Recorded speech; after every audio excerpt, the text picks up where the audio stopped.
Let us face, without panic, the reality of our times, the fact that atom bombs may someday be dropped on our cities, and let us prepare for survival by understanding the weapon that threatens us.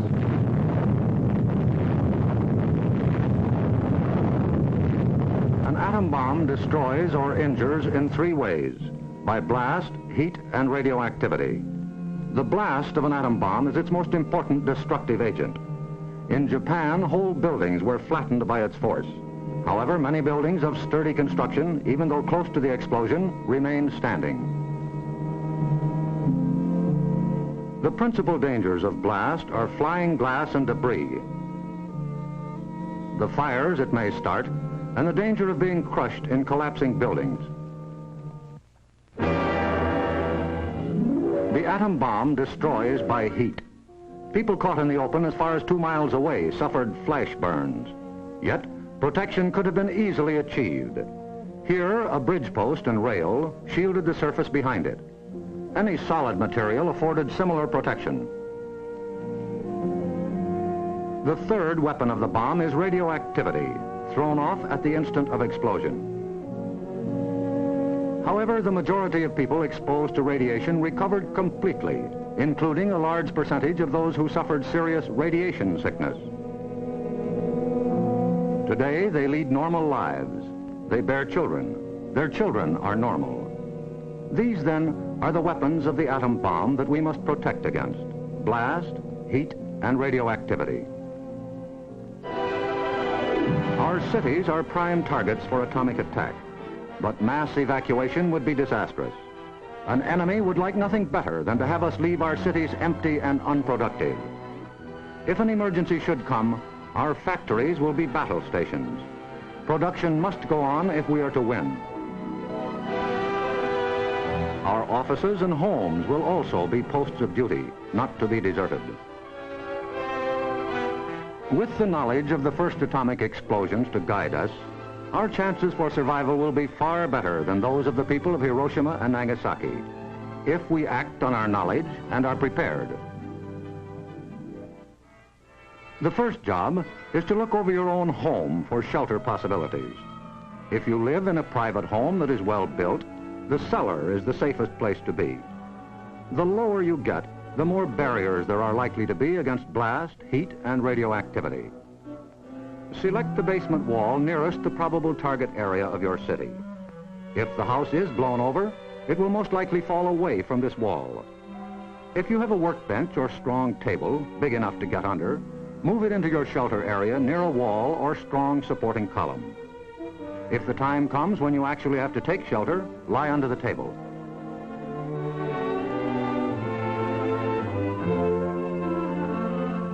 If you live in a home that has no basement, choose a shelter area without windows on the ground floor.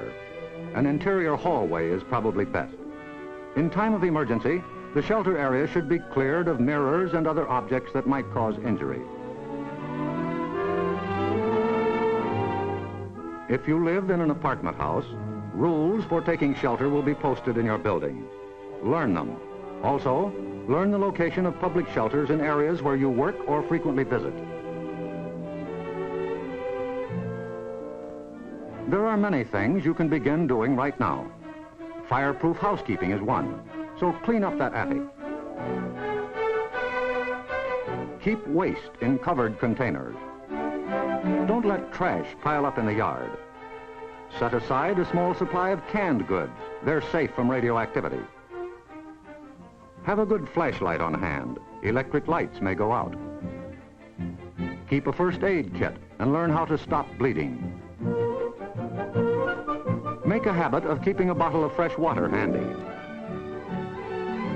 A radio will be important for receiving vital instructions. Finally, prepare the shelter area and collect all necessary shelter equipment.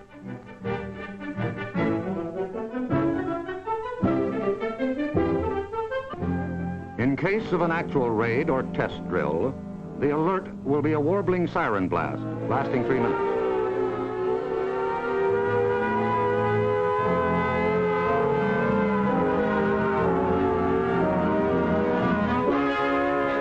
Once you hear this, act fast.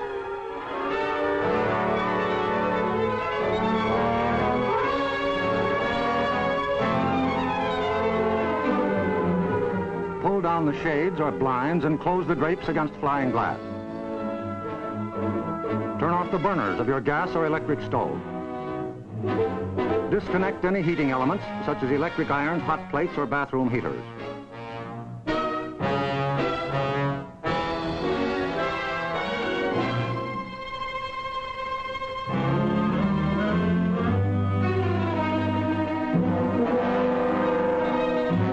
Close all outside doors, but leave them unlocked. Turn off the gas or oil burners.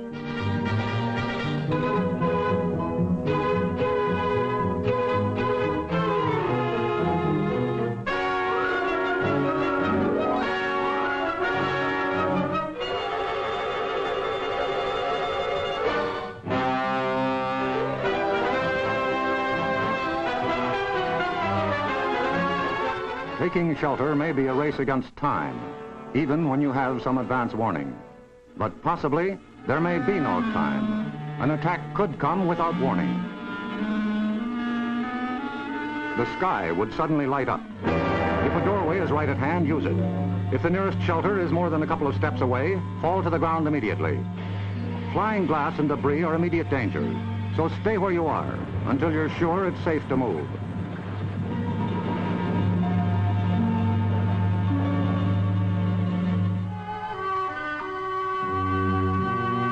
If you are at home when a surprise attack occurs, crawl beneath a table if it is very near, or drop to the floor with your back to the window.